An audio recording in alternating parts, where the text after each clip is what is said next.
Bonjour et bienvenue sur Android MT. Aujourd'hui, on a entre les mains le HTC One M8, le nouveau fleuron de la marque HTC.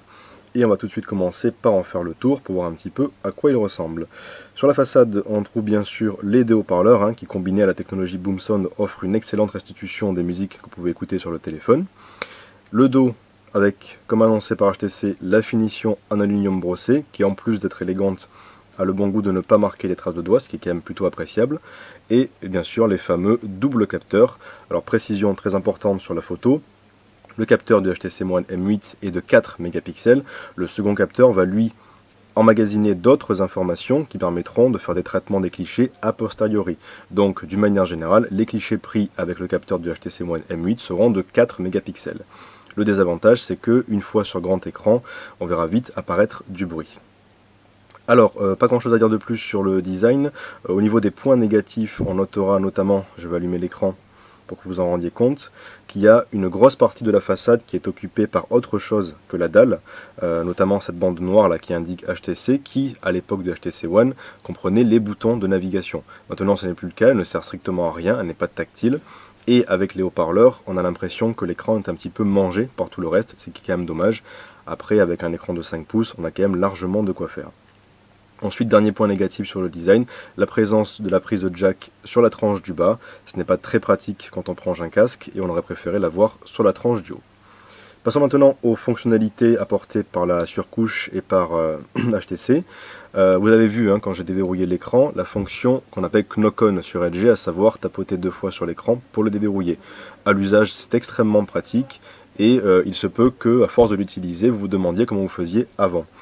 Ensuite, autre point intéressant sur la surcouche d'HTC, c'est la fonction de déverrouillage intelligent, à savoir que suivant le sens dans lequel vous allez déverrouiller l'écran, vous allez accéder à différentes fonctions. L'exemple le plus pratique, c'est en déverrouillant de la gauche vers la droite, vous allez accéder directement à BlinkFeed. BlinkFeed, c'est quoi? C'est particulier à la surcouche Sense de HTC. C'est en fait un agrégateur d'informations, comme par exemple Feedly ou encore Flipboard. D'ailleurs, ça ressemble un petit peu à Flipboard quand on regarde le design. Alors tout simplement, il suffit de cliquer, quand ça va bien marcher évidemment, sur un article. Voilà, la connexion était un petit peu lente, pour y accéder. Et ça ressemble à un magazine. Bon là, j'ai un petit peu mal, mais croyez-moi, ça marche très bien, c'est l'effet Jérôme Monaldi. Voilà, donc un simple agrégateur de contenu, me direz-vous. Eh bien non, puisqu'il permet aussi, dans son menu de configuration, d'y intégrer des fonctionnalités spécifiques au téléphone. Par exemple, vous pouvez très bien afficher dans BlinkFeed des tweets de votre compte, ou bien encore les rendez-vous notés dans votre agenda, ce qui est quand même pratique, puisque ça va un petit peu au-delà d'un simple agrégateur de contenu informatif. Voilà pour la surcouche d'HTC. Elle a le mérite d'être discrète, mais en même temps de proposer des fonctions utiles qui seront très vite prises en main, sans aucun souci pour s'habituer. Et c'est quelque chose qu'on pourra préférer par exemple là où Samsung Galaxy, qui eux ont l'habitude de mettre beaucoup de fonctions sur leur surcouche, ce qui peut avoir comme résultat de perdre un petit peu l'utilisateur. Ensuite, on va passer un petit peu à l'explication du mode photo, puisque ça on en a beaucoup parlé avec le HTC. Comme je l'ai déjà dit, les clichés seront capturés en 4 mégapixels, ce qui n'est pas beaucoup, sauf si évidemment vous restez cantonné à un visionnage sur l'écran du HTC, qui est d'ailleurs de très bonne qualité lui, en Full HD. Ce qu'on peut voir ici, ce sont les différents modes de prise de vue. On a évidemment la photo classique, la vidéo évidemment, l'autoportrait pour prendre une vidéo avec le capteur frontal, une photo pardon avec le capteur frontal de 5 mégapixels, la double capture ou le panoramique 360, double capture qui permet en fait de prendre une photo instantanée à la fois devant et derrière l'appareil tout simplement. Si l'on prend maintenant un cliché en guise d'exemple, on peut voir que HTC a voulu rajouter quelques petits effets qui sont certes amusant, mais plutôt gadget à notre sens. Je vais prendre cette photo au hasard. Voilà.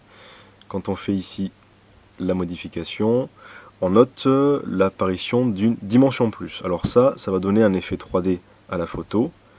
Voilà, si vous regardez l'écran du téléphone, vous voyez qu'en bougeant, il y a une sorte d'effet de profondeur. C'est très amusant au début, maintenant au bout de 2-3 photos vous allez vite vous en lasser puisque de toute façon vous ne pourrez pas imprimer ou même montrer si ce n'est sur le téléphone cet effet 3D. Il y a la fonction Unfocus, alors ici, pour vous rendre compte, elle permet en fait de faire la mise au point sur n'importe quel point du cliché. Par exemple ici, voilà ce qui a flouté cette zone-là, mais aussi sur le taureau, voilà qui l'a rendu net et qui a flouté cette zone ici. Voilà pour l'appareil photo. Ce ne sont pas les révolutions annoncées par HTC qu'on a ici sur ce HTC One M8. Ce sont plutôt des ajouts sympathiques mais largement indispensables. Et encore une fois, pour les amateurs de qualité photographique pure, ce n'est pas vers ce smartphone-là qu'il faudra vous tourner. Préférez une résolution, une définition supérieure à 4 mégapixels. C'est quand même mieux pour visionner les photos sur des plus grands écrans. Sinon il en fait qu'à sa tête aujourd'hui. Alors ça permet de montrer aussi que l'écran est extrêmement réactif, mais quelque chose qui va poser problème si vous avez l'habitude de naviguer en posant le téléphone sur une surface plane, et bien ça va être son dos convexe. Pourquoi? Tout simplement parce que lorsque vous posez le téléphone et que vous voulez appuyer sur les côtés, il va basculer. Voilà, c'est pas extrêmement gênant, mais ça pourra en embêter certains. Que dire de plus sur ce HTC One M8? Ça reste évidemment un excellent smartphone puisqu'il a une fiche technique dans ce qui se fait de mieux actuellement avec un processeur Snapdragon 801 2,3 GHz, 4 cœurs, GHz pardon, 2 Go de RAM, un écran, on l'a dit, 5 pouces Full HD qui est d'excellente qualité, pour déceler des pixels à l'œil nu il faudra quand même se lever tôt. Ensuite, est-ce que ça vaut le coup de débourser 670 € pour acheter, 180 € même d'ailleurs, pour acheter ce téléphone? Pour les amateurs de son et de technologie Boom Sound, qui encore une fois est excellente, la réponse est oui. Pour ceux qui veulent vraiment un téléphone haut de gamme. Pour ceux qui cherchent un simple, entre guillemets, téléphone haut de gamme avec des fonctionnalités intéressantes, prenez le temps de comparer avec les ténors du moment, le Samsung Galaxy S5 et le Xperia Z2, afin de voir si les fonctions de l'un ou de l'autre correspondent plus à vos usages. Pour terminer, on va faire une petite parenthèse sur la fameuse protection Dot View. Alors vous le voyez, c'est une protection assez souple qui est perforée sur la façade avant. Alors à quoi sert-elle? Évidemment, à part protéger très correctement le téléphone des chocs. Déjà, une fonction très connue mais toujours agréable, ouvrir la coque va déverrouiller le téléphone, la refermer va le verrouiller.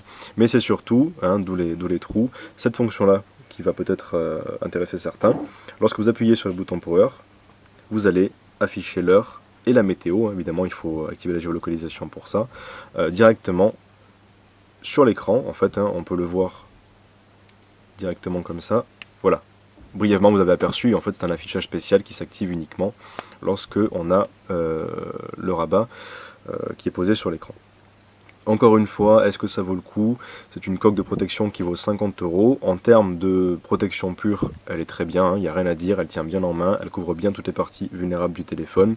Maintenant, si vous voulez l'acheter uniquement pour son système de Dot View, réfléchissez un peu parce que ça fait quand même cher pour un gadget qui de toute façon ne prend pas moins de temps que simplement ouvrir son téléphone pour vérifier l'heure. Voilà. Voilà pour ce tour d'horizon du HTC One M8. Pour le test plus poussé, rendez-vous évidemment sur android-mt.com. En dessous de cette vidéo, vous avez tous les détails concernant le smartphone haut de gamme de HTC.